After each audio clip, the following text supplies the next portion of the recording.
Howdy folks, Dave here at Thunder Mesa Studio, where spooky season is in full swing with another new project for the On30 Gruesome Gulch layout. And I know this is one a lot of you have been waiting for, because today we're going to modify one of these little Bachmann locomotives into a gruesome porter.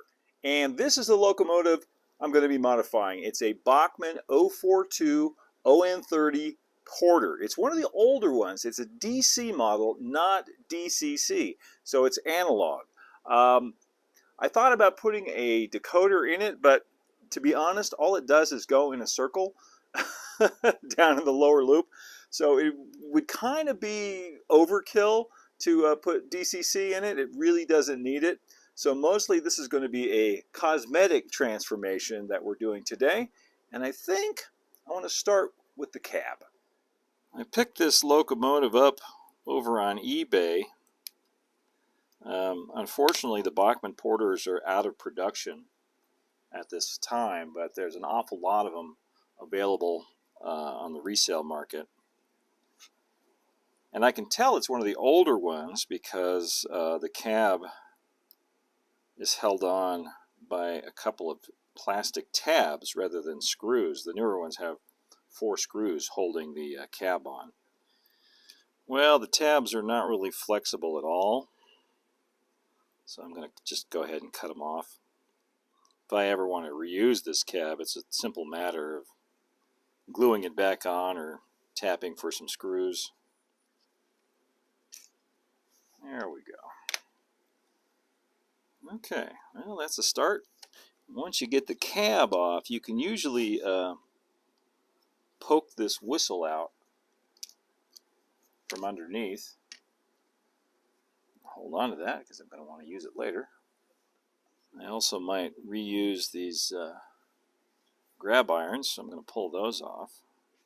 And you start pulling little parts off any model, locomotives especially. Really good idea to have a little plastic dish or something to hold on to them in so they don't get lost. I've done a few custom porter cabs before for the Thunder Mesa layout, and so I have all the measurements and everything in my computer already, which made it fairly straightforward to go in and design a cab for this one. You should keep in mind though that the 042 and the 040 Bachmann porters have a different sized cab, kind of a different footprint, so they're not interchangeable. The 042 cab is a little bit narrower, and I actually made it a little bit taller. This is about a scale 6 feet from the bottom to the roof right there. I thought it was shorter, but I measured it again recently, and yeah, it's 6 feet. And anyone who is actually 6 feet would be bumping their head all the time. So you have to be kind of short to drive one of these. It's a little taller in the middle. I decided to make my cab a little bit taller. There's plenty of clearance on the layout, so I added another scale 6 inches to the height, which will make it a little bit more caricatured, I think. Give it a little bit of, you know, small and tall, spooky character. At least that's the plan. So right now I'm going to cut these pieces out. This is out of some 35 1/1000th of an inch thick laser board, which scales out to about 1/32 of an inch thick to you and me. And an O scale, that would be about 1.5 inches. So I'm going to cut these out, and we'll get some paint on them before I assemble them, because I'm going to do a 2-tone paint job. It's going to be blue and black to match some of the other rolling stock I've built for Gruesome Gulch. So I need to separate out which pieces are going to be black and which pieces are going to be blue. Alright, I've got the pieces that I need to be blue laid out here. Everything else I believe is going to be black. And I'm going to go ahead and get a coat of paint on these so it'll have a chance to dry while I work on some of this other stuff. The color I'm using is the Rust-Oleum chalked ultra matte coastal blue. This is the same color I used on a lot of the rolling stock, the excursion coaches, and the combine that I did. So everything will match nicely. And I'm trying to figure out how much pre-assembly I can do on all of these trim and frame pieces. Quite a bit, I think. I like to do as much as I can. That'll save some time later on, but gotta be continually, dry fitting the pieces as I go to make sure that everything is going to fit together. These walls and frame pieces, these all go together like little puzzle pieces, or one part overlaps another. Another reason to pre-assemble this stuff, other than saving time, is that when working with PVA glues, wood glues, you're going to get a much better joint, much stronger adhesion by gluing wood to wood rather than having a layer of paint in between there. And you'd be gluing it to the paint, and the paint might come off, and then you've got a bad glue joint. So I think that's about as much pre-assembly as I want to do, but I also have some inserts for these windows. I want them to look like they're leaded glass, at least these front two windows on the cab. So I have laser cut a pattern out of some 15 thou polyback. Polyback is basically laser board. So this is ivory polyback. Very fine lines here. And for these pieces, I'm going to use some flat black primer. Alright, this is where the fun starts. Now I can begin assembling all of these pieces together. And before you know it, we'll have a new cab. This outer frame goes on top of this. As you may already have noticed, I decided to go with some rather gothic looking archtop windows on there. Gives it more of a spooky, sinister look, I think, or at least it will when all is said and done. And this little rectangle is just a bit of raised molding inside this panel. Okay, I've got the walls together. Put this piece on last, but before I start assembling the cab into its box shape, I've got some glazing to do in the windows, in particular these leaded glass windows. And I'm going to try something a little bit different this time. Got some clear acetate here, and I'm going to coat the back of these with some Super 77 spray adhesive. Then the idea is to lay them onto the acetate so they adhere to that, and then cut the acetate out around the shape. We'll see how that works. The reason I'm doing it this way instead of using Zap canopy glue or something like that is because I don't want the glue to ooze out onto the window surface. I think I've got a better chance this way of that not happening. Also, before I cut these out, I'm adding some Scotch Magic tape to the back side to fog the glass a little bit, fog the glazing. Oldest trick in the book. Now I can cut these out. I'm just using my small scissors for that.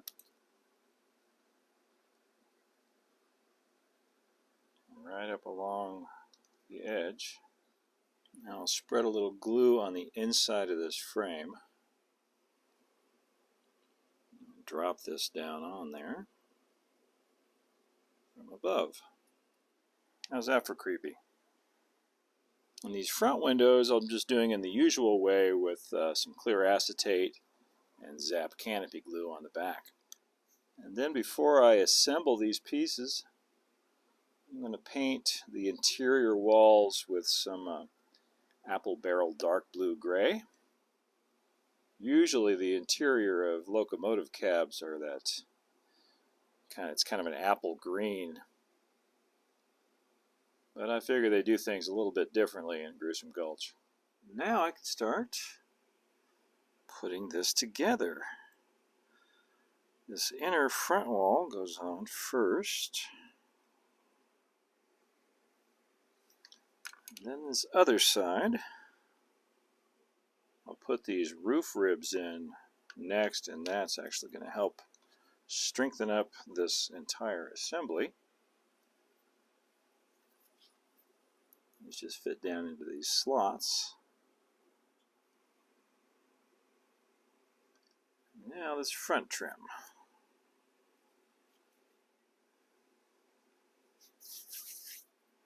And then there's one last piece of molding. And that's where we're at so far.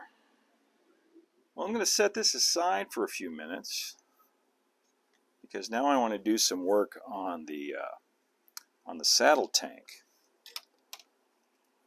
So I need to remove it, and there are 4 little Phillips screws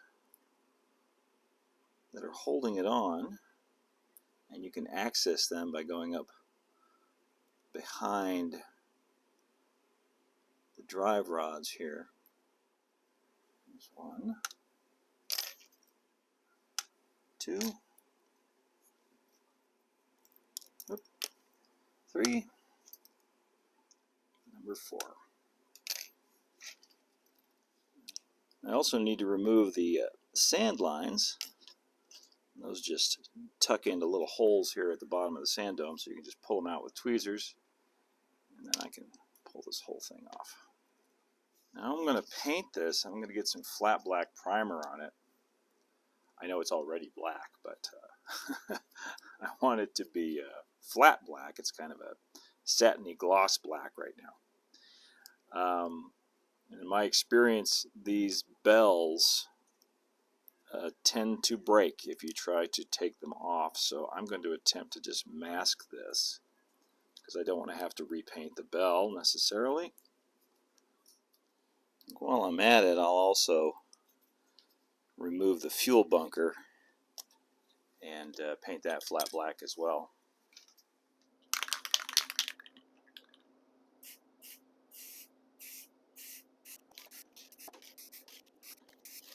While I've got the saddle tank off, that's also going to make it easier to paint the smoke box, though I have to be pretty careful.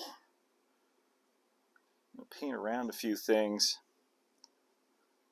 I don't want to take the headlight off. I mean, I can't. I probably should, but being lazy. But I figure if I'm real careful, I can get around all this stuff using some Vallejo gunmetal, which has got a lot of blue in it, so it will complement the blue on the cab, is my thinking. I think that's just about got it. Maybe a little touch up here and there, but that'll work. Now with the primer dry on here, I want to paint the central part of the sand dome that same gunmetal color. Okay, that's probably the best I can do on that. Well, now I'm going to use some Woodland Scenics dry transfers to add some numbers to the sides of the saddle tank. This is Locomotive number 2 on the Gruesome Gulch. So I like to cut the numbers off the sheet. Take a piece of Scotch tape, trim it down to size with my scissors, and I find that this makes it much easier to position the letters, or the numbers in this case.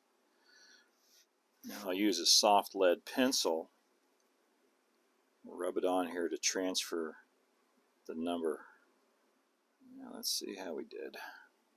The other nice thing about the tape is I can lift up one side and see if the letter transferred, the number, I keep saying letter, the number transferred completely, or if it left any parts behind. And if it did, yep, it did, one tiny little corner, I can lay it back down and go over it again. Just keeps it more or less registered in the same spot.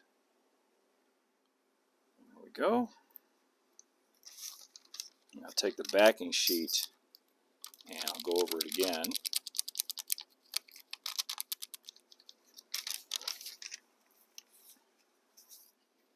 And I'll put one more number on the back of the fuel bunker as well. Well, now I'm going to do something a little bit scary, which is appropriate for this project. This is something you might do with an airbrush. I'm going to do it with a rattle can. I'm going to add just a little bit of gray weathering down at the bottom of the tank and the bunker, by not spraying onto them, but by spraying down here close to them, next to them. Now I can put this back together. Tank on there first, underneath the handrail. Come on.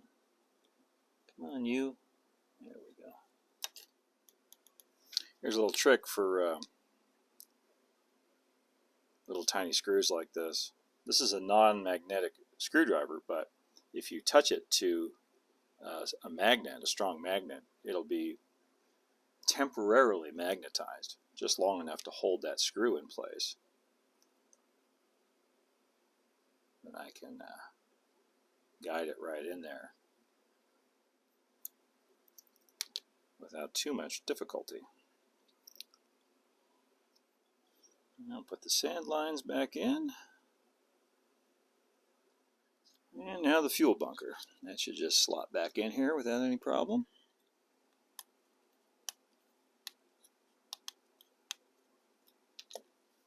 I'm also replacing the stock Bachmann stack with a 3D print from the Cumberland shops. I wanted something a little bit taller, but still had that nice funnel shape. I think that's going to look pretty good.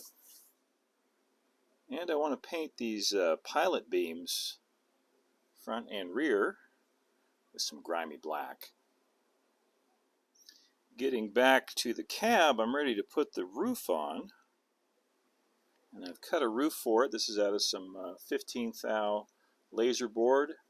Painted it flat black on the inside, on the bottom, and kind of a neutral gray up on the top, on the roof. Give it a little bit of shaping, kind of pre-curve it, make it a little bit easier.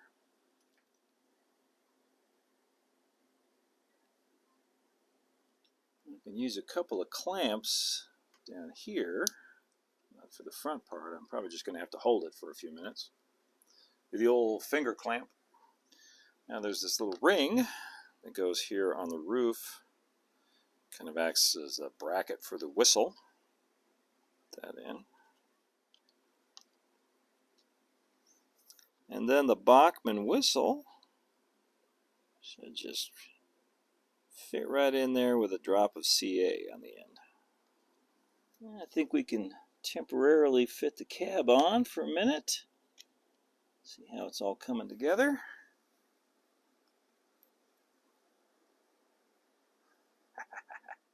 I thought that rather than having the usual number plate on the front of the locomotive, it might be fun to have a skull instead. So I've got a cow skull here from Mini Prints. I'm going to glue that right on the front. Mixes a little bit of Wild West and a little bit of macabre. Now I need an engineer. And I had a lot of different ideas. Somebody suggested Frankenstein, which is Frankenstein's monster, which would be kind of cool. But I thought maybe a skeleton, something like that. But what I finally decided on is I want him to be a jack-o'-lantern. I want him to have a jack-o'-lantern head. kind of like Jack Skellington a little bit. So I've got this seated figure, and I've got a jack-o'-lantern from Mini Prints, and I am going to swap heads. I'm going to cut this guy's head right off and glue the jack-o'-lantern in its place. Yep, kind of gruesome. Don't call it Gruesome Gulch for nothing. Off with your head, pal.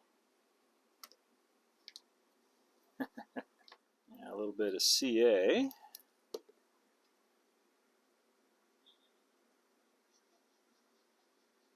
I want him so his head's turned, so he's looking out the window. That's downright grotesque. Now I'll give him a little stool to sit on, made out of some 12 by 12. Now I'll paint all of this flat black. I want him to be a fashionable pumpkin head. I'll start by giving him a purple shirt. These are the parts of it that are going to show. And for his jacket, I'll use some of this dark blue gray, which has got a bit of a almost purple tinge to it. For his hands, I'm going to use a little bit of bone white. And what the heck, I'll give him a green necktie. Starting to look a little bit like a Batman villain. I'm going to leave his pants and shoes black. But for his head, I'm going to use some blacklight paint. Some green for going to paint the insides of his eye sockets and his mouth with some UV green. Now I'll do the rest of his noggin with some UV orange. Goes on pretty transparent, so I'm going to have to do a couple of coats, it looks like. Now I'll just go over the rest of his body with a black wash. Now I'll lighten up that dark blue gray, just a little bit of granite gray, and do some dry brushing over his clothes. I'm not going to use glue to put this guy in. I've got this stuff. This is photo tack, which is this waxy adhesive, which allows for repositioning. If you don't want to put something in place permanently, it's really handy for figures. Just a little bit of that on the bottom will hold them in place. But if you want to move them, you'll be able to. Now I can just finish up the cab. You thought I was done, didn't you? Now I've got to add the handrails and one more little detail. Then the cab will be done. So I'm drilling some little holes to reuse the stock Bachmann handrails that I took off the old cab.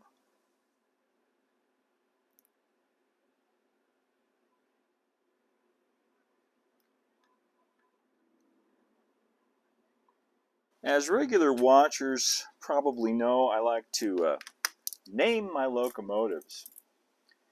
And, you know, I thought about maybe using some names from individuals involved with the Haunted Mansion, maybe an Exitencio or a Rolly Crump. But the truth is I'm going to have a Rolly Crump locomotive for the Thunder Mesa layout. So I decided to go with the punny type names like you find on Big Thunder, you know, you are brave and I am bold and stuff like that. So this locomotive is going to be called the I am ghastly. And I printed these out. I think I'm going to laminate them to some Bristol board. And I want to very carefully paint the edges of these with some black acrylic so that white paper doesn't show. Now these get glued right down in the middle of this panel.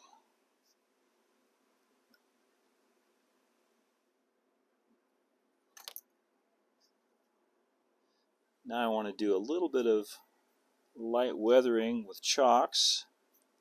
This is kind of a blue-gray, mostly on the roof. Get some black soot right down the middle. Just a little bit of grime and wear down along the bottom of the cab, and this will mirror what I did on the saddle tank and the fuel bunker. Now I'll get a quick clear coat on that. Even though this is a railroad to the underworld, the locomotives still need to run on something.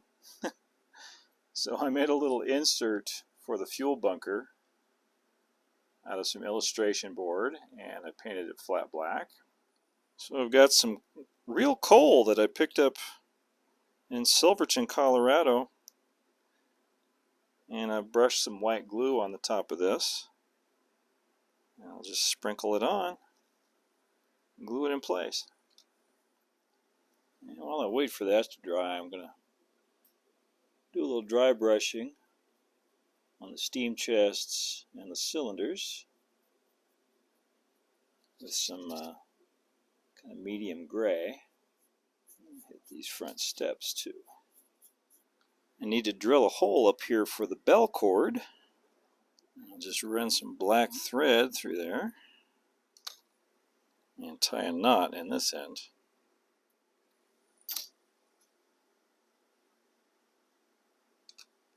Now the coal load, drop in here right behind old Jack. Perfect. And I'll just use a few drops of CA to tack the cab into place. Drop a CA right here and run the bell rope up to the bell. I can trim that off right there. And the final thing is to reinstall the couplers. They were brown, so I went ahead and painted them flat black also. And now I think it's time to put I Am Ghastly to work being gruesome over on the Gruesome Gulch layout.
And that's one locomotive down and one to go for the On30 Gruesome Gulch layout. If you enjoyed the project today, please like, subscribe, share, hit the notification bell to see more from Thunder Mesa Studio, because there's definitely more coming from Gruesome Gulch and all of the other projects I've got going around here. You can also follow us over on Instagram at thunder.mesa and see all that's new on the Thunder Mesa Studio website at thundermesa.studio. And if you really enjoy what we're doing here at the channel and want to show your support, you can do what these great folks did and head on over to patreon.com/thundermesa and show your support there. Until next time, keep moving forward, my friends. Adios for now.